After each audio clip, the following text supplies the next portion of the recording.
ఘటనతో దిగజారిన కాంగ్రెస్ ప్రతిష్ట, లైంగిక దాడి కేసుల్లో ఇరుక్కున్న విపక్ష నేతలు. చైనా సరిహద్దుల్లో శివాజీ విగ్రహం ఆవిష్కరించిన భారత సైన్యం. అల్లు అర్జున్ అరెస్టుపై ఎదురైన ప్రశ్న, డిప్యూటీ సీఎం పవన్ ఇచ్చిన దిమ్మ తిరిగే ఆన్సర్. సెంచరీ బాదిన శతక వీరుడు నితీష్, ఓ మ్యాచ్లో కేవలం 5 పరుగులకే అవుట్. కర్ణాటక రాజకీయాలను 2024 సంవత్సరం కుదిపేసింది. ఈ ఏడాది భారీ కుంభకోణాలు వెలుగు చూడటంతో అధికార కాంగ్రెస్ పార్టీ ప్రతిష్ట పూర్తిగా దిగజారింది. ముఖ్యంగా వాల్మీకి మూడా కుంభకోణాల్లో అధికార పార్టీ ప్రమేయం స్పష్టంగా వెల్లడైంది.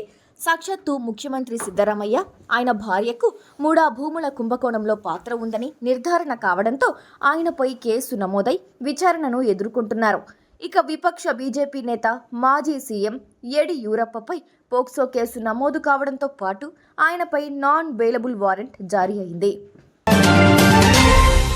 తూర్పు లడఖ్ సెక్టర్లోని వాస్తవాధీన రేఖకి సమీపంలో ఛత్రపతి శివాజీ విగ్రహాన్ని భారత సైన్యం ఆవిష్కరించింది.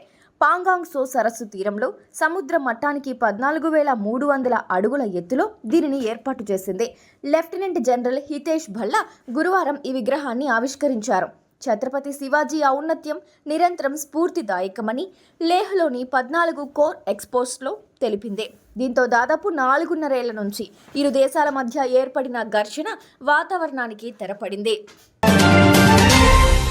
సంధ్యా థియేటర్ తొక్కిసలాట ఘటనలో అల్లు అర్జున్ అరెస్టు కావడంపై ఏపీ డిప్యూటీ సీఎం పవన్ కళ్యాణ్కు ప్రశ్న ఎదురైంది. దీనికి ఆయనిచ్చిన రియాక్షన్ ప్రస్తుతం సోషల్ మీడియాలో వైరల్గా మారింది. వైసీపీ శ్రేణుల దాడిలో గాయపడిన ఎంపీడీఓ జవహర్ బాబును పరామర్శించేందుకు కడపలో పర్యటించారు పవన్ కళ్యాణ్. అనంతరం మీడియాతో మాట్లాడుతూ ఉండగా బన్నీ అరెస్టుపై స్పందించాలని ఓ విలేకరి అడగ్గా పవన్ ఈ విధంగా సమాధానమిచ్చారు. ఇది సంబంధం లేని ప్రశ్న. ఇక్కడ మనుషులు చచ్చిపోతుంటే సినిమాల గురించి ఏం మాట్లాడతాం? ఇంకా పెద్ద సమస్యల గురించి ప్రస్తావించండి. సినిమాను మించిన సమస్యలపై డిబేట్ పెట్టండి, అడగండి అంటూ పెద్ద మనసుతో ఆలోచించాలని పవన్ కళ్యాణ్ మీడియాను కోరారు.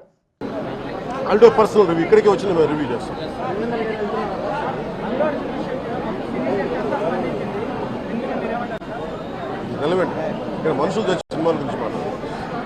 కొంచెం పెద్ద మనసు,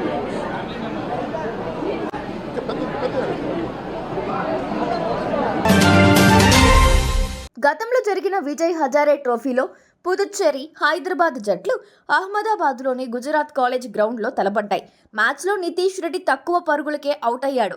హైదరాబాద్కు ఓపెనింగ్కు వచ్చిన అతడు కేవలం 4 బంతులు ఎదుర్కొని 5 పరుగుల వద్ద క్యాచ్అవుట్గా వెనుదిరిగాడు. ఈ మ్యాచ్లో నితీష్ రెడ్డితో పాటు స్టార్ ప్లేయర్ తిలక్ వర్మ కూడా ఫ్లాప్ అయ్యాడు.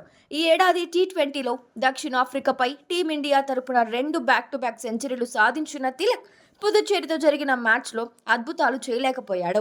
అతని బ్యాట్ నుంచి 7 బంతుల్లో 6 పరుగులు మాత్రమే వచ్చాయి. ఇంతకుముందు ఇదే టోర్నీలో తిలక్ వర్మ 2 సార్లు 0 పరుగులకే ఆలౌట్ అయిన సంగతి తెలిసిందే.